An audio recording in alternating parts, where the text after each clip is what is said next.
ആദ്യം MP ആന്റണിയാണ് പ്രസിഡന്റായത്. അതിനുശേഷം Shaijan.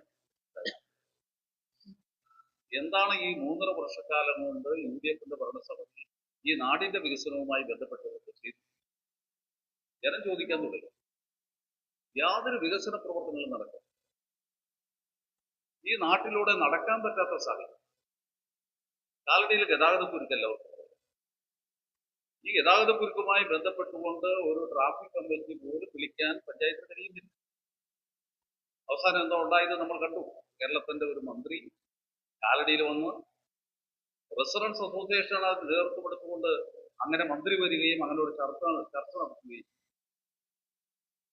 Residence അസോസിയേഷനോട് പറഞ്ഞത് ഇതുമായി ബന്ധപ്പെട്ടുകൊണ്ട് നിങ്ങൾക്ക് നൽകാനുള്ള അപേക്ഷ തരിക, ഗവൺമെന്റും മന്ത്രിയും എന്നുള്ള നിലയ്ക്ക് ഈ വിഷയം ഗൗരവമായി കാണുന്നുണ്ട്, ഈ കാര്യത്തിൽ നന്നായി ഇടപെടാമെന്നുള്ളത്.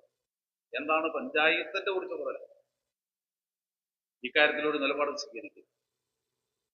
കാലടിയുടെ ടൗണിൽ സ്ഥിതി ചെയ്തിരുന്ന മാർക്കറ്റ്, ഇറച്ചി മാർക്കറ്റും പച്ചക്കറി മാർക്കറ്റും.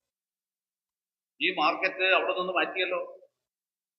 അവിടെ നിന്ന് മാറ്റി ആധുനിക രീതിയിലുള്ള ഒരു മാർക്കറ്റ് പഞ്ചായത്ത് കെട്ടിടം നിലനിൽക്കുന്ന അതിന്റെ അപ്പുറത്ത് ആ മാർക്കറ്റ് ആധുനിക രീതിയിൽ നടത്തുന്നതിന് വേണ്ടുന്ന കുറേ നടപടികളൊക്കെ കഴിഞ്ഞ കമ്മിറ്റികൾ ചെയ്തതാണ്. ഈ കമ്മിറ്റിക്ക് മുമ്പേ അതിന്റെ പ്രവർത്തനങ്ങൾ ആരംഭിച്ചു. അവിടെ കുറച്ച് കെട്ടിടങ്ങളും പണിതിട്ടുണ്ട്. അതിനുശേഷം ഈ പച്ചക്കറി മാർക്കറ്റും ഇറച്ചി മാർക്കറ്റും അങ്ങോട്ട് മാറ്റുന്നതിന് വേണ്ടുന്ന നിലപാട് സ്വീകരിച്ചിട്ട് കഴിഞ്ഞ ഭരണസമിതി ഇക്കാര്യത്തിൽ കിഫ്ബിയുടെ ഫണ്ട് ഉപയോഗിച്ച് 12 കോടി രൂപ കിഫ്ബി നൽകാമെന്ന് പറഞ്ഞു. അതിന്റെ അടിസ്ഥാനത്തിൽ ഇപ്പോ ഈ MP ആന്റണി പ്രസിഡന്റ് ആയിരിക്കുമ്പോൾ 32 ലക്ഷം രൂപ അതിന്റെ ഒരു ഫീസ് അടച്ച് അതിന് വേണ്ടുന്ന നടപടികളെല്ലാം പൂർത്തീകരിച്ചു. ആ നടപടികൾ പൂർത്തീകരിച്ച് അവിടെ പച്ചക്കറി മാർക്കറ്റും അതേപോലെ തന്നെ പൊതുവെ മാർക്കറ്റും അങ്ങോട്ടേക്ക് മാറ്റി അതിന്റെ പ്രവർത്തനങ്ങൾ ആരംഭിക്കണമെന്ന് ഉള്ള നിലപാട് സ്വീകരിച്ചപ്പോൾ ഇപ്പൊ എന്താണ് ഷൈജൻ പ്രസിഡന്റായി വന്നു കഴിഞ്ഞതിന് ശേഷം ചെയ്തിട്ടുള്ളത്? ആ 32 രൂപ അടച്ച് 32 ലക്ഷം രൂപ അടച്ചതും അത് വെള്ളത്തിലാകുകയാണ്. പഞ്ചായത്ത് അടച്ചത് ആ പ്രവൃത്തി വേണ്ട എന്നുള്ള നിലപാട് സ്വീകരിക്കും. അങ്ങനെ പൊതുവെ എടുത്ത് പരിശോധിക്കുമ്പോൾ ഈ നാടിന്റെ വികസനവുമായി ബന്ധപ്പെട്ടുകൊണ്ട് ഒരു നല്ല പ്രവർത്തനം നടത്തുവാൻ ഇപ്പോൾ കാലടി പഞ്ചായത്തിന് നേതൃത്വം കൊടുക്കുന്ന UDF ഭരണസമിതിക്കും അതിന്റെ പ്രസിഡന്റിനും കഴിയും. പഞ്ചായത്തിന് ആകെ നാണക്കേട് എന്നുള്ള നിലയ്ക്ക് സ്വീകരിച്ച ഒരു നിലപാടാണ് കഴിഞ്ഞ ദിവസം കണ്ടത്. പഞ്ചായത്ത് സെക്രട്ടറിയുടെ മുറി ഓഫീസ് അത് കൂട്ടി താക്കോല് കൈവശം. എന്നിട്ട് എന്താ പറയാ, സെക്രട്ടറിയോട് വീട്ടിൽ പോയി, അല്ലെങ്കിൽ സെക്രട്ടറി ലീവ് എടുത്തു. സെക്രട്ടറി ഈ പഞ്ചായത്തിന് ആവശ്യമില്ല എന്നൊരു നിലപാട് സ്വീകരിച്ചുകൊണ്ട് പ്രസിഡന്റിന് എന്താ അങ്ങനെ സെക്രട്ടറിയുടെ ഓഫീസ് കൂട്ടി താക്കോൽ കൈവശം വയ്ക്കാനുള്ള അവകാശം? അതിനൊക്കെ ഒട്ടേറെ മാർഗങ്ങളില്ലേ? ഷൈജൻ തന്നെ പറയുന്ന പഞ്ചായത്തി രാജിൽ അങ്ങനെ അനുശാസിക്കുന്നുണ്ട്. അങ്ങനെ അനുശാസിക്കുന്നില്ലല്ലോ. പഞ്ചായത്ത് കമ്മിറ്റിയില്ലേ? ഏകപക്ഷീയമായിട്ടാണോ ഒരു തീരുമാനമെടുത്ത് മുന്നോട്ട് പോകേണ്ടത്? ധാർഷ്ട്യം. എന്തിനും ഏതിനും ഞാൻ മതി, ജനപ്രതിനിധികൾ വേറെ ഒന്നും വേണം. ഇവിടെ പഞ്ചായത്ത് 17 വാർഡുണ്ട്. 17 വാർഡിൽ നിന്നുള്ള ജനപ്രതിനിധികൾ ഭൂരിപക്ഷം കിട്ടി UDF അധികാരത്തെ ഭരിക്കുന്നു എന്നുള്ളത് ശരി തന്നെയാണ്. ഒരു കൂടിയാലോചന വേണ്ടേ? ഏത് പഞ്ചായത്ത് കമ്മിറ്റിയിലാണ് അങ്ങനെ ഒരു തീരുമാനമെടുത്തത്? കഴിഞ്ഞ 3.5 വർഷമായി UDF പഞ്ചായത്ത് ഭരണസമിതി അധികാരത്തിൽ വന്നു. ഇപ്പോ ആദ്യത്തെ സമരമല്ല UDF ഭരണസമിതിക്കെതിരെ. ഇതിനു മുമ്പ് 3 സമരങ്ങൾ നടത്തിയിട്ടുണ്ട്. ഇത് 4ാമത്തെ സമരമാണ്. ഇപ്പോ സമരം നടത്താൻ പ്രധാനമായ കാരണം ഇനി 1.5 വർഷം കൂടിയേ ഈ ഭരണസമിതിക്ക് കാലാവധി ഉള്ളൂ. ഈ 3.5 വർഷക്കാലത്തിനിടയിൽ എന്തെങ്കിലും ഒരു വികസന പ്രവർത്തനം നടത്തിയതായി UDF ഭരണസമിതിക്ക് ചൂണ്ടിക്കാണിക്കാൻ കഴിയുന്ന സാഹചര്യമില്ല. ഉണ്ടെങ്കിൽ അവർ ചൂണ്ടിക്കാണിക്കട്ടെ. വികസന പ്രവർത്തനങ്ങൾ ഒന്നും മുമ്പോട്ട് കൊണ്ടുപോയില്ല എന്ന് മാത്രമല്ല, പഞ്ചായത്തിന് ലഭ്യമാകുന്ന പണം അത് യഥാസമയം വിനിയോഗിക്കുന്ന കാര്യത്തിൽ പഞ്ചായത്തിന്റെ വികസന കാര്യങ്ങൾ, ക്ഷേമ പ്രവർത്തനങ്ങൾ ഇതെല്ലാം വിനിയോഗിച്ചുകൊണ്ടാണ് പഞ്ചായത്തിന് ആകെ ലഭ്യമാകുന്ന ഫണ്ട് വിനിയോഗം. ഈ വർഷത്തെ ഫണ്ട് എന്ന് പറയുന്നത് 7,49,00,000 രൂപയാണ് നമ്മുടെ പഞ്ചായത്തിന് ലഭിക്കുന്നത്. ഓരോ വർഷവും കൂടുതൽ തുകയാണ് പദ്ധതി പണമായും മറ്റിതര ഗ്രാന്റുകളായും പഞ്ചായത്തിന് ലഭ്യമാകുന്നു. ഒരു പഞ്ചായത്ത് ഭരണ സമിതിയെ സംബന്ധിച്ചിടത്തോളം സർക്കാരിൽ നിന്ന് ലഭ്യമാകുന്ന ഫണ്ട് പഞ്ചായത്തിലാകെയുള്ള പൊതുവികസന കാര്യങ്ങൾക്കും പഞ്ചായത്തിലുള്ള ജനങ്ങളുടെ ക്ഷേമ പ്രവർത്തനങ്ങൾക്കും മുൻകൈ കൊടുത്തുകൊണ്ട് പണം ചെലവഴിക്കുക എന്നതാണ്, സമയബന്ധിതമായി ചെലവഴിക്കുക എന്നതാണ്. എന്നാൽ UDF ഭരണസമിതി ചെയ്തു വരുന്നത് എന്താ? വികസന മുരടിപ്പ്, അതുപോലെ തന്നെ ഏകാധിപത്യ പ്രവണത, അഴിമതി, ഇതിലൂടെ മുമ്പോട്ട് പോയിക്കൊണ്ടിരിക്കുക. ഇപ്പോ ഈ ഭരണസമിതിക്ക് കാര്യമായി എടുത്തു പറയുന്ന വികസന പ്രവർത്തനം നടത്താൻ കഴിഞ്ഞില്ല എന്ന് മാത്രമല്ല, ഇടതുപക്ഷ ജനാധിപത്യ മുന്നണിയുടെ പഞ്ചായത്ത് ഭരണസമിതി അധികാരത്തിലിരുന്നപ്പോഴാണ് കാലടിയില് ആധുനിക മാർക്കറ്റ് സ്ഥാപിക്കുന്നതിന് വേണ്ടി കിഫ്ബിയുമായി ബന്ധപ്പെട്ട് ഒരു എഗ്രിമെന്റ് ഉണ്ടാക്കി 12 കോടി രൂപ വായ്പ എടുത്ത് അതിന്റെ പ്ലാൻ തയ്യാറാക്കി ആവശ്യമായ എഗ്രിമെന്റുകളെല്ലാം വെച്ച് കഴിഞ്ഞപ്പോഴേക്കും ആ പഞ്ചായത്ത് ഭരണസമിതിയുടെ കാലാവധി കഴിഞ്ഞു. പഞ്ചായത്ത് തെരഞ്ഞെടുപ്പ് നടന്നു. പഞ്ചായത്ത് തെരഞ്ഞെടുപ്പ് നടന്ന് പിന്നെ അധികാരത്തിൽ വന്നത് UDF ഭരണസമിതിയാണ്. UDF ഭരണസമിതി അധികാരത്തിൽ വന്നതിന് ശേഷവും നിങ്ങൾക്കറിയാം, ആദ്യത്തെ പഞ്ചായത്ത് പ്രസിഡന്റ് ശ്രീ MP ആന്റണി ആയിരുന്നു. ഇപ്പോൾ നിലവിലുള്ള പഞ്ചായത്ത് സമിതി ഏകകണ്ഠമായി ഈ ആധുനിക മാർക്കറ്റ് സംവിധാനം മുമ്പോട്ട് പോകണം, കിഫ്ബിയുമായി ബന്ധപ്പെട്ട് ഇതിന്റെ പണികൾ പൂർത്തീകരിക്കണം എന്ന നിലയിലേക്ക് തീരുമാനമെടുത്ത് 32 ലക്ഷം രൂപ അതിന്റെ ഡീറ്റെയിൽ പ്രൊജക്ട് റിപ്പോർട്ട് DPR തയ്യാറാക്കുന്നതിന് വേണ്ടി നൽകുകയുണ്ടായി. കിഫ്ബി DPR സമർപ്പിച്ചു, പണവും അനുവദിച്ചു. അതിനിടയിലാണ് ഇപ്പോഴത്തെ പ്രസിഡന്റ് ചുമതലയേൽക്കുന്നത്. ഇപ്പോഴത്തെ പ്രസിഡന്റ് ചുമതലയേറ്റ ശേഷം ആ പദ്ധതി തന്നെ വേണ്ടെന്ന് വെക്കുന്ന സാഹചര്യത്തിലേക്കാണ് പഞ്ചായത്ത് എത്തിച്ചേർന്നത്. പഞ്ചായത്ത് കമ്മിറ്റി ഞങ്ങൾ നിരുപാധികം ഇതിൽ നിന്ന് പിൻവാങ്ങുന്നു എന്ന് പറഞ്ഞ് കിഫ്ബിക്ക് കത്ത് കൊടുത്ത് അടച്ച 32 ലക്ഷം രൂപ തിരിച്ചു ചോദിച്ച സാഹചര്യമാണ് ഉള്ളത്. 32 ലക്ഷം രൂപ തിരിച്ച് ചോദിക്കുമ്പോൾ അത് പദ്ധതിയുടെ പ്രവർത്തനങ്ങൾ മുമ്പോട്ട് പോയാൽ അടച്ച 32 ലക്ഷം രൂപയും പഞ്ചായത്തിന് തിരിച്ചു കിട്ടും. സ്റ്റേജ് ബൈ സ്റ്റേജ് ആയിട്ടാണ് ആ പൈസ തിരിച്ചു കിട്ടുക. എന്നാൽ ഏകപക്ഷീയമായി പദ്ധതി വേണ്ടെന്ന് വെച്ചാൽ അടച്ച പണം പോയി എന്ന് കണ്ടാൽ മതി. ഇപ്പോ കിഫ്ബി പറഞ്ഞിട്ടുള്ളത്, നിങ്ങൾ ഏകപക്ഷീയമായി ഈ പദ്ധതി അവസാനിപ്പിക്കാൻ എഴുതി തന്നിട്ടുള്ളത് കൊണ്ട് 6 ലക്ഷം രൂപ നിങ്ങൾക്ക് തിരിച്ചു തരുന്നതാണ്. ബാക്കി വരുന്ന 26 ലക്ഷം രൂപ പഞ്ചായത്തില് നാമെല്ലാം കൊടുക്കുന്ന നികുതിയിൽ നിന്ന് എടുത്താണ് ഈ ചെലവ് ചെയ്തിട്ടുള്ളത്. അത് പഞ്ചായത്തിനെ സംബന്ധിച്ചിടത്തോളം ധനനഷ്ടം വരുന്ന ഒരു സംഗതിയാണ്. അപ്പോൾ നിലവിലുള്ള ഒരു വികസന പ്രവർത്തനം തടഞ്ഞ് അത് ഇല്ലായ്മ ചെയ്യുക എന്ന് മാത്രമല്ല, പുതിയതൊന്നോട്ട് ചെയ്യുന്നുണ്ട്. യഥാവർഷം കിട്ടുന്ന പദ്ധതി പണം ചെലവഴിക്കുന്നില്ല. കഴിഞ്ഞ വർഷങ്ങളിൽ ലക്ഷക്കണക്കിന് രൂപയാണ് നമ്മുടെ പഞ്ചായത്തിൽ ലാപ്സായി പോയിട്ടുള്ളത്. എന്ന് പറഞ്ഞാൽ മാർച്ച് 31 അകമായി ചെലവ് ചെയ്യേണ്ട പണം ചെലവ് ചെയ്തില്ല എന്നുണ്ടെങ്കിൽ അത് വീണ്ടും സർക്കാരിലേക്ക് പോകും. അടുത്ത വർഷത്തെ പദ്ധതി പണം ലഭിക്കുന്നതിൽ അത് കുറയുകയും ചെയ്യും. ഇതാണ് പിന്നെ പഞ്ചായത്ത് സംവിധാനത്തിനകത്തുള്ളത്. ഈ പദ്ധതി പൂർണ്ണമായി നിർത്തലാക്കാൻ ഇപ്പോഴത്തെ പ്രസിഡന്റ് കത്ത് കൊടുക്കാനിടയായ സാഹചര്യം, 5% പലിശയ്ക്കാണ് കിഫ്ബി വായ്പ തരുന്നത്. നമുക്കറിയാം, ധനകാര്യ സ്ഥാപനങ്ങൾ ഒന്നും 5% പലിശയ്ക്ക് വായ്പ തരാൻ തയ്യാറല്ല. ആ 5% പലിശയ്ക്ക് വായ്പ എടുത്താൽ 12 വർഷമാണ് അതിന്റെ കാലാവധി. ആ കാലാവധിക്കുള്ളിൽ 5% പലിശയും മുതലും അടച്ചു തീർക്കണം. അങ്ങനെ വരുമ്പോൾ ഒരു വർഷത്തിൽ 60 ലക്ഷം രൂപയും ഒരു മാസത്തിൽ 5 ലക്ഷം രൂപയുമാണ് അടയ്ക്കേണ്ടി വരുന്നത്. ഇപ്പോഴത്തെ പ്രസിഡന്റ് ഒരു കാരണമായി പറഞ്ഞത്, മാസം തോറും 5 ലക്ഷം രൂപ പഞ്ചായത്തിനെ കൊണ്ട് അടയ്ക്കാൻ കഴിയാത്ത സാഹചര്യം നിലനിൽക്കുന്നു എന്നാണ്. അപ്പൊ നമ്മുടെ പഞ്ചായത്തിന്റെ വരുമാനങ്ങളെ സംബന്ധിച്ച് ഏകദേശം പത്രക്കാരായ നിങ്ങൾക്കറിയാം, കാലടിയിലെ ജനസാമാന്യത്തിനാകെ അറിയാം. ഇത്തരത്തിലുള്ള ഒരു ആധുനിക മാർക്കറ്റ് വന്നാൽ അതിന്റെ ഓരോ ഷോപ്പും സെക്യൂരിറ്റിക്ക് ലേലം ചെയ്യാണ് ചെയ്യുന്നത്. ഇപ്പോ ഈ പ്രസ് ക്ലബിന്റെ താഴെയുള്ള കെട്ടിടമുറികളും പഞ്ചായത്തിൻ്റെതാണ്. അതിന്റെ ആദ്യം ബിൽഡിംഗ് കഴിഞ്ഞ് പണി കഴിഞ്ഞാൽ പിന്നെ സെക്യൂരിറ്റിക്ക് ലേലം ചെയ്യാണ്. ഇപ്പൊ നിങ്ങൾക്കറിയാം, കാലടിയിലെ മത്സ്യ മാംസ മാർക്കറ്റ് വെറും 70 സ്ക്വയർ ഫീറ്റ് ഉള്ള മത്സ്യ മാർക്കറ്റിന്റെ ഒരു മുറി ലേലം ചെയ്ത്, സെക്യൂരിറ്റി ലേലം ചെയ്ത് 7 ലക്ഷം രൂപയ്ക്കാണ്. അപ്പൊ അതിനും മാത്രമുള്ള സ്ക്വയർ ഫീറ്റിന്റെ അടിസ്ഥാനത്തിൽ നല്ല സെക്യൂരിറ്റി കിട്ടുന്ന പഞ്ചായത്താണ് നമ്മുടേത്. അപ്പൊ കിഫ്ബിയുടെ വായ്പ എടുത്ത് ഈ ആധുനിക മാർക്കറ്റ് സംവിധാനം വന്നാൽ അതിൽ ഓരോ ഷോപ്പും സെക്യൂരിറ്റി ലേലം ചെയ്ത് നല്ലൊരു തുക പഞ്ചായത്തിന് ലഭിക്കും. ഒരുപക്ഷെ ഈ ലോൺ തന്നെ സെക്യൂരിറ്റി ലേലം കൊണ്ട് തന്നെ ഒന്നിച്ചടച്ചു തീർക്കാൻ കഴിയുന്ന സാഹചര്യം വരെ ഉണ്ടാകാം. ആ സമയത്താണ് ഇത് മാസം തോറും 5 ലക്ഷം രൂപ കിട്ടില്ല, അതുകൊണ്ട് ഈ പദ്ധതി വേണ്ടേ എന്ന് വെച്ച്. മറ്റൊരു സംഗതിയും കൂടിയുണ്ട്. എന്തുകൊണ്ട് ഇടതുപക്ഷം അങ്ങനെ ഒരു കരാറിൽ ഏർപ്പെട്ട് കിഫ്ബിയുടെ പണമെടുത്ത് പണിയണമെന്ന് നിർദ്ദേശിച്ചു, അല്ലെങ്കിൽ അതിന്റെ എഗ്രിമെന്റിൽ വന്നു?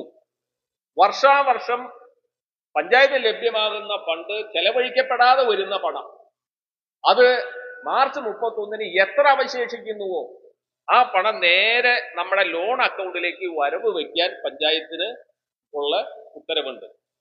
അങ്ങനെ വരുമ്പോൾ പഞ്ചായത്തിനെ സംബന്ധിച്ചിടത്തോളം ചെലവഴിക്കാതെ പോകുന്ന പണം സർക്കാരിലേക്ക് പോകാതെ ലോണിലേക്ക് പോകും. അങ്ങനെ നമ്മുടെ ലോൺ അടയുകയും ചെയ്യും.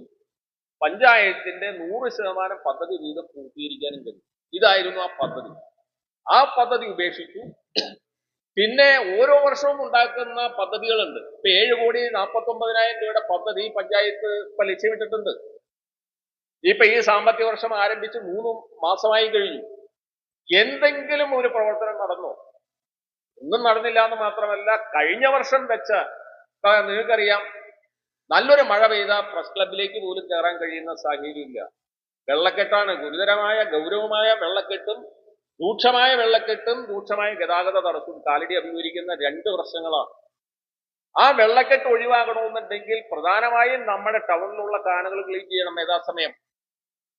പ്രസിഡന്റ് തന്നെ പറയുന്നുണ്ട് കാന ക്ലീൻ ചെയ്യാൻ കഴിഞ്ഞില്ല. പിന്നെ പ്രസിഡന്റിന്റെ ഭാഷയിൽ പറയുന്നത് പെൻഷൻ കൊടുക്കാൻ കഴിഞ്ഞിട്ടില്ല. പുതിയ പെൻഷനുകൾ യഥാസമയം അപേക്ഷ തന്നാൽ അത് അന്വേഷിച്ച് റിപ്പോർട്ട് വെച്ച് അത് പാസ്സാക്കി, ക്ഷേമകാര്യ സ്റ്റാൻഡിംഗ് കമ്മിറ്റി പാസ്സാക്കി, ജനറൽ കമ്മിറ്റി അംഗീകരിച്ച് സർക്കാരിലേക്ക് അയച്ച് അനുമതി വാങ്ങി പെൻഷൻ കൊടുക്കണം. അത് കൊടുക്കുന്നതിന് സെക്രട്ടറി തടസ്സം നിന്നു എന്നാ പറയണത്. പിന്നെ വാഹനം വാങ്ങാൻ തടസ്സം നിന്നു. പദ്ധതി പ്രവർത്തനങ്ങൾ ആകെ മുടക്കുന്നത് സെക്രട്ടറി ആണെന്നാണ് ഇപ്പോഴത്തെ പ്രസിഡന്റിന്റെ ചില കുറിപ്പുകളിൽ നിന്ന് മനസ്സിലായത്. ഇതിനിടയിൽ വന്നൊരു സാഹചര്യമാണ്, സെക്രട്ടറി ഇലക്ഷൻ ഡ്യൂട്ടിയുമായി ബന്ധപ്പെട്ട് ഏതാണ്ട് ഒരു 1.5 മാസക്കാലത്തോളം അദ്ദേഹം ഇലക്ഷൻ ഡ്യൂട്ടിയിലായിരുന്നു. ഇലക്ഷൻ ഡ്യൂട്ടി കഴിഞ്ഞ് നിങ്ങൾ അറിഞ്ഞു കാണും, സെക്രട്ടറി ജോലിക്ക് പഞ്ചായത്ത് ഓഫീസിലെത്തി. സെക്രട്ടറിയുടെ മുറി നോക്കിക്കഴിഞ്ഞപ്പോൾ മുറി പൂട്ടിയിട്ടേക്കാണ്. മുറി പൂട്ടിയിട്ടുള്ളത് പ്രസിഡന്റിന്റെ മുറി പൂട്ടി താക്കോല് കൈവശം വെച്ചേക്കാണ്. അപ്പോ സെക്രട്ടറി നേരെ പ്രസിഡന്റ് അടുത്ത് ചെന്ന്, പ്രസിഡന്റ് മുറി പൂട്ടിയിട്ടുണ്ടോ? ഇയാള് പഞ്ചായത്തിലേക്ക് വരണ്ട, ഇയാള് വീട്ടിൽ പോക്കോ, ഇയാള് ലീവ് എടുത്തോ വേണമെങ്കിൽ എന്ന് പറയുന്ന ഒരു പഞ്ചായത്ത് പ്രസിഡന്റ്. എപ്പോഴും ഒരു ജനപ്രതിനിധിയെ എങ്ങനെയായിരിക്കണം? സൗമ്യതയോടുകൂടി പെരുമാറുക. പഞ്ചായത്ത് ഭരണതലം എന്നുള്ള നിലയ്ക്ക് പഞ്ചായത്തിന് ലഭ്യമാകുന്ന ഫണ്ട് നമ്മുടെ പഞ്ചായത്തിലെ പൊതുവികസന കാര്യങ്ങൾക്ക് ജനങ്ങളുടെ ക്ഷേമത്തെ മുൻനിർത്തിയുള്ള പദ്ധതികൾ ഉണ്ടാക്കുക, അത് നടപ്പിലാക്കുക, ഇതല്ലേ ചെയ്യേണ്ടത്. എന്നാൽ പ്രസിഡന്റിന്റെയും UDF ഭരണസമിതിയുടെയും ഭാഗത്ത് നിന്ന് ഇത്തരത്തിലുള്ള യാതൊരു സമീപനവും ഇല്ല. ലോകത്ത്, രാജ്യത്ത് എവിടെയെങ്കിലും പറഞ്ഞു കേട്ടിട്ടുണ്ടോ ഒരു പഞ്ചായത്ത് സെക്രട്ടറിയെ ജോലിക്ക് കയറ്റാതെ പഞ്ചായത്ത് പ്രസിഡന്റ് മുറി കൂട്ടി താക്കോല് വാങ്ങിയിട്ട് വീട്ടിൽ പൊക്കോളാൻ പറയുന്ന സാഹചര്യം? അത് നമ്മുടെ പഞ്ചായത്തിനെ സംബന്ധിച്ചിടത്തോളം ആ ഒരു നടപടി നമുക്ക് തികഞ്ഞ അപമാനമാണ്. അത്തരത്തിലുള്ള ഒരു പഞ്ചായത്ത് പ്രസിഡന്റ്. പിന്നെ ഇതിനെല്ലാത്തിനും കുറ്റം പറയുന്നത് സെക്രട്ടറിയാണ്. 3 വർഷക്കാലമായി, 3 വർഷത്തിലധികമായി ഈ സെക്രട്ടറി ഈ പഞ്ചായത്തിലിരുന്ന് ഈ പഞ്ചായത്ത് ഭരണസമിതി വന്നതിന് ശേഷമുള്ള മുഴുവൻ പ്രൊജക്ടുകളും നടപ്പാക്കാൻ മുൻകൈയെടുത്ത സെക്രട്ടറിയെ കുറിച്ചാണ് ഈ പറയുന്നത്. അപ്പൊ എന്തുകൊണ്ട് ഇപ്പൊ സെക്രട്ടറി മോശക്കാരനായി എന്ന് പറയുന്നത്? പ്രസിഡന്റിന്റെ എന്തൊക്കെയോ ചില ഉദ്ദേശങ്ങൾ നടക്കാതെ പോയിട്ടുണ്ട്, അല്ലെങ്കിൽ പ്രസിഡന്റ് പറഞ്ഞ ചില കാര്യങ്ങൾക്ക് സെക്രട്ടറി എതിര് നിന്നിട്ടുണ്ട് എന്നാണ് അതിൽ നിന്ന് മനസ്സിലാക്കാൻ കഴിയുള്ളൂ. ഇപ്പോ പഞ്ചായത്തിന്റെ വാഹനം വാങ്ങുന്നതിന് സെക്രട്ടറി എതിര് നിന്നു എന്നാണ്. പഞ്ചായത്തിന് നിലവിൽ ഒരു വാഹനമുണ്ട്. സാധാരണയായി വാഹനം പുതിയത് വാങ്ങണമെന്നുണ്ടെങ്കിൽ നിലവിലുള്ള വാഹനം മെയിൻ്റനൻസ് ചെയ്താലും ഇനി മെയിൻ്റനൻസ് വർദ്ധിച്ചു വരും. അപ്പൊ അതുകൊണ്ട് ഇത് ഫിറ്റല്ല, അപ്പൊ അതിന്റെ അൺഫിറ്റ് സർട്ടിഫിക്കറ്റ് ബന്ധപ്പെട്ട എഞ്ചിനീയറിംഗ് വിഭാഗത്തിൽ നിന്ന് വാങ്ങി പഞ്ചായത്ത് കമ്മിറ്റി ചർച്ച ചെയ്ത് തീരുമാനം എടുത്ത് സർക്കാരിലേക്ക് അയച്ച് സർക്കാരിന്റെ അനുമതിയോടുകൂടി പഞ്ചായത്ത് വാഹനം വാങ്ങണം. അതിന്റെ നടപടിക്രമങ്ങൾ പൂർത്തിയാക്കണം. ആ നടപടിക്രമം പഞ്ചായത്ത് പ്രസിഡന്റും UDF-ന്റെ ഭരണസമിതിയും പൂർത്തീകരിച്ചിട്ടുണ്ടോ? അല്ലാതെ വാഹനം വാങ്ങുന്നതിന് സെക്രട്ടറി എതിരെ, പിന്നെ കാന ക്ലീൻ ചെയ്യുന്നതിന് സെക്രട്ടറി എതിരെ നിന്നാണ്.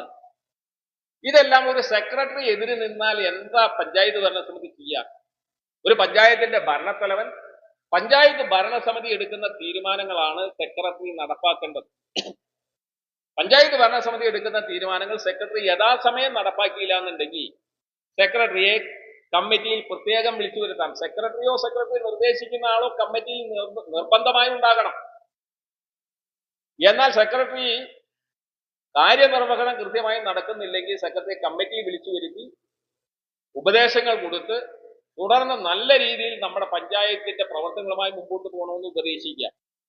സെക്രട്ടറി അതിന് വഴങ്ങിയില്ല എന്നുണ്ടെങ്കിൽ പഞ്ചായത്ത് ഭരണസമിതി ചർച്ച ചെയ്ത് ബന്ധപ്പെട്ട ഡിപ്പാർട്ട്മെന്റിനെ അറിയിച്ച് പഞ്ചായത്ത് സെക്രട്ടറിക്കെതിരെ നടപടിക്ക് ശുപാർശ ചെയ്യാൻ പോലുള്ള അധികാരവും അവകാശവും പഞ്ചായത്ത് ഭരണസമിതിക്കുണ്ട്. ഇതെല്ലാം ഉള്ളപ്പോ അത്തരത്തിലുള്ള നടപടിയൊന്നും സ്വീകരിക്കാതെ സെക്രട്ടറിയുടെ മുറി പൂട്ടിയിടുക, പിന്നെ സെക്രട്ടറിയാണ് ഈ വികസന പ്രവർത്തനങ്ങൾക്കെല്ലാം എതിര് നിൽക്കുന്നത് എന്ന് പറയുക.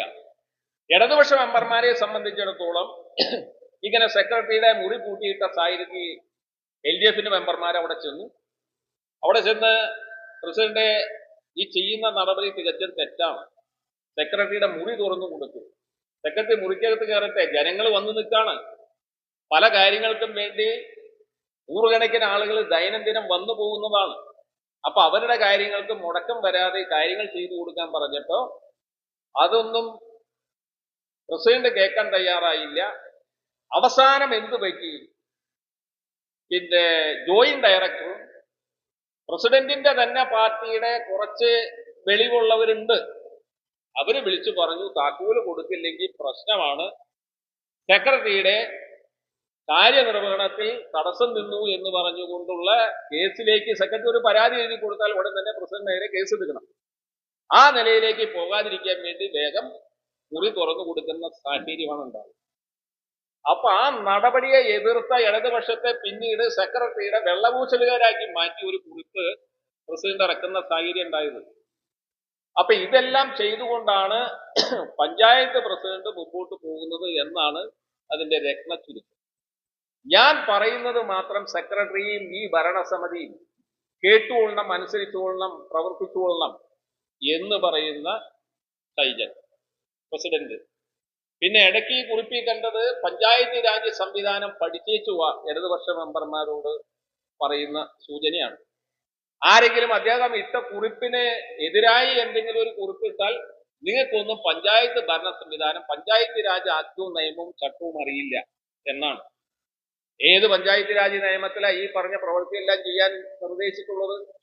ഒരു പഞ്ചായത്ത് പ്രസിഡന്റ് എന്തൊക്കെ ചെയ്യണം, പഞ്ചായത്ത് പ്രസിഡന്റ് അധികാരങ്ങളും അവകാശങ്ങളും സംബന്ധിച്ച് വളരെ വ്യക്തമായി പഞ്ചായത്ത് രാജ് നിയമം പറയുന്നുണ്ട്. ആ നിയമത്തിനനുസരിച്ചാണോ സെക്രട്ടറിയെ പൂട്ടിയിട്ടത്? അപ്പൊ എന്ത് തോന്നിയാസം ചെയ്യാനും പ്രസിഡന്റ് തയ്യാറായി നിൽക്കുന്ന ഒരു സാഹചര്യത്തിലൂടെ നമ്മുടെ പഞ്ചായത്ത് പോകുന്നു. മുൻ വർഷങ്ങളിൽ ലക്ഷക്കണക്കിന് രൂപ ലാപ്സായി പോകുന്ന സാഹചര്യം, നിലവിൽ മുമ്പോട്ട് പോയിക്കൊണ്ടിരുന്ന ഒരു പദ്ധതി തന്നെ ഉപേക്ഷിക്കുന്ന സാഹചര്യം, പുതിയ പദ്ധതികളൊന്നും നമ്മുടെ പഞ്ചായത്തിൽ വരാത്ത സാഹചര്യം, സാധാരണ ജനങ്ങൾക്ക് വ്യക്തിഗത ഗുണഭോക്താക്കൾക്കും ആനുകൂല്യം കൊടുക്കേണ്ടത് യഥാസമയം കൊടുക്കാതിരിക്കുന്ന അവസ്ഥ, പെൻഷൻ അപേക്ഷകൾ വന്നാൽ അത് യഥാസമയം പരിശോധിച്ച് റിപ്പോർട്ട് വാങ്ങി ക്ഷേമകാര്യ സ്റ്റാൻഡിംഗ് കമ്മിറ്റി അത് പാസാക്കി ജനറൽ കമ്മിറ്റി അംഗീകരിച്ച് സർക്കാരിലേക്ക് അയച്ച് യഥാസമയം ആളുകൾക്ക് പെൻഷൻ കൊടുക്കാനുള്ള നടപടി സ്വീകരിക്കാതിരിക്കുക. ഈ നടപടികളിലൂടെയാണ് പഞ്ചായത്ത് ഭരണസമിതിയും പ്രസിഡന്റും പോയിക്കൊണ്ടിരിക്കുന്നത്. മറ്റൊന്ന് നിങ്ങൾക്ക് അറിയാമോ എന്ന് എനിക്കറിയില്ല, നമ്മുടെ തൊട്ടടുത്തുള്ള ഒരു തിയേറ്ററിന് ഉദ്ഘാടനം ചെയ്തത് നമ്മുടെ പഞ്ചായത്ത് പ്രസിഡന്റാണ്. അപ്പൊ അദ്ദേഹത്തിന് അറിയില്ലായിരുന്നു പഞ്ചായത്ത് ലൈസൻസ് ഈ സ്ഥാപനത്തിന് ഇല്ലെന്ന്. ഉദ്ഘാടനം ചെയ്ത് മാസങ്ങൾ പ്രവർത്തിച്ചു കഴിഞ്ഞിട്ട് ഒരു പെട്ടെന്ന് ബോധോദയം ഉണ്ടായി, ഇതിന് ലൈസൻസ് ഇല്ലല്ലോ, അപ്പൊ ഉടൻ സ്റ്റോപ്പ് മെമ്മോ കൊടുക്കണം. ഉടൻ സ്റ്റോപ്പ് മെമ്മോ കൊടുത്തു. അത് കഴിഞ്ഞ് ഒരു വട്ടമേശ സമ്മേളനം ചില പ്രധാനപ്പെട്ട ആളുകളൊക്കെ കൂടി ഇരുന്ന് നടത്തി അന്ന് തന്നെ സ്റ്റോപ്പ് മെമ്മോ പിൻവലിക്കുകയും ചെയ്തു. അതിന്റെ ഇടയിൽ നടന്ന കാര്യം എന്തെന്ന് ഞങ്ങൾ പറയാതെ UDF മെമ്പർമാര് തന്നെ പറയുന്നുണ്ട്, പത്രക്കാർക്കും മിക്കവാറും അറിയാൻ കഴിയുന്ന സാഹചര്യം. അപ്പൊ ഇതൊക്കെയാണ് നമ്മുടെ പഞ്ചായത്തിൽ നടക്കുന്നത്. ഒരു പഞ്ചായത്ത് ഭരണസമിതി അധികാരത്തിൽ വന്നാൽ ചെയ്യേണ്ട കാര്യങ്ങൾ, നമുക്ക് ലഭ്യമാകുന്ന ഫണ്ടും ആ ഫണ്ട് മാത്രം മതിയായില്ലെങ്കിൽ ആവശ്യമെങ്കിൽ വായ്പ എടുത്തും പഞ്ചായത്തിന്റെ പൊതുവികസന കാര്യങ്ങളിൽ ഏറ്റവും കൂടുതൽ ശ്രദ്ധ കൊടുത്തുകൊണ്ട് സമൂഹത്തിൽ ഏറ്റവും താഴെയുള്ള ആളുകൾക്ക്, അതായത് പട്ടികജാതി വിഭാഗത്തിന് ലഭ്യമായ ഫണ്ടിന്റെ പകുതി പോലും കഴിഞ്ഞ വർഷം ചെലവ് ചെയ്തിട്ടില്ല. എന്ത് അനീതിയാണ്! അപ്പൊ ഇതാണ് UDF ഭരണ സംവിധാനത്തിനകത്ത് നടക്കുന്നത്. അതിനെതിരെയാണ് LDF കടുത്ത പ്രതിഷേധവുമായി ഇപ്പൊ 4ാം വട്ട സമരമാണ് ഈ 18-ാം തീയതി പ്രഖ്യാപിച്ചുള്ളത്. പഞ്ചായത്ത് ഓഫീസിലേക്ക് മാർച്ചും ധർണയുമാണ് തീരുമാനിച്ചിട്ടുള്ളത്. ഞങ്ങൾക്ക് പ്രസിഡന്റിനെ തിരുത്തുക, UDF ഭരണസമിതിയെ തിരുത്തുക, എന്തെങ്കിലും പെശകുകളോ തെറ്റുകളോ ഒക്കെ ഉണ്ടായിട്ടുണ്ടെങ്കിൽ അതെല്ലാം മാറ്റിവെച്ച് പഞ്ചായത്തിന്റെ പൊതുവികസന കാര്യങ്ങൾ ശ്രദ്ധിക്കണം. അതാണ് പ്രധാനമായും ഞങ്ങൾ ചൂണ്ടിക്കാണിക്കുന്നത്. മറ്റൊന്ന്, പ്രതിപക്ഷം ഈ പദ്ധതിയാകെ എതിർത്ത് പരാജയപ്പെടുത്തുന്നു എന്നാണ്. പ്രതിപക്ഷത്തുള്ളത് ആകെ നിങ്ങൾക്കറിയാം 17 അംഗങ്ങളാണ് പഞ്ചായത്ത് ഭരണസമിതി. 10 പേര് UDF ആളുകളാണ്, 4 പേര് LDF ആണ്, 3 പേര് സ്വതന്ത്രരാണ്. അതില് 3 സ്വതന്ത്രരില് 2 സ്വതന്ത്രർ UDF കൂടെ തന്നെയാണ്. അപ്പൊ 10 2 12ആയി. പിന്നെ 1 സ്വതന്ത്രൻ LDF ഒപ്പമുണ്ട്. അപ്പൊ 4 1 5ആയി. അപ്പൊ ശരിക്ക് പറഞ്ഞാൽ 12ഉം 5ഉമാണ് പഞ്ചായത്തിലെ കക്ഷിനില. ആ നില വെച്ച് ഏത് തീരുമാനവും ഭൂരിപക്ഷത്തിന്റെ അടിസ്ഥാനത്തിലാണ് പഞ്ചായത്ത് എടുക്കുക, പഞ്ചായത്ത് നടപ്പാക്കപ്പെടുക. ഇപ്പൊ ഞാൻ നേരത്തെ പറഞ്ഞ ഈ കിറ്റിയുടെ പദ്ധതി പോലും ഭൂരിപക്ഷ അടിസ്ഥാനത്തിൽ തീരുമാനിച്ചാണ് പിന്നെ ഞങ്ങൾ ഇത് ഉപേക്ഷിക്കുന്നു എന്ന് പറഞ്ഞ് കത്ത് കൊടുത്തത്. അപ്പൊ ഏത് സംവിധാനത്തിനകത്തായാലും വളരെ ആലോചിച്ചും ബന്ധപ്പെട്ടും പഞ്ചായത്തിന്റെ ആകെ വികസന കാര്യങ്ങൾ ശ്രദ്ധിക്കേണ്ട പഞ്ചായത്ത് പ്രസിഡന്റും UDF ഭരണസമിതിയും അതിലൊന്നും ശ്രദ്ധയില്ലാതെ മുമ്പോട്ട് പോയിക്കൊണ്ടിരിക്കുന്നു. അവരെ തിരുത്തുക, നമ്മുടെ പഞ്ചായത്തിന്റെ സുഗമമായ പോക്ക് മുമ്പോട്ട് പോകണം എന്ന ഉദ്ദേശത്തോടും ലക്ഷ്യത്തോടും കൂടിയാണ് ഈ സമരം പ്ലാൻ ചെയ്തിട്ടുള്ളത്. അത് നിങ്ങളെല്ലാവരെയും അറിയിക്കുന്നതിനും പത്രമാധ്യമങ്ങൾ അത് നന്നായി വാർത്ത കൊടുക്കുന്നതിനും വേണ്ടിയിട്ടാണ് ഇന്നത്തെ പത്രസമ്മേളനം വിളിച്ചത്. ഇത് മാത്രമാണ് സൂചിപ്പിക്കാൻ.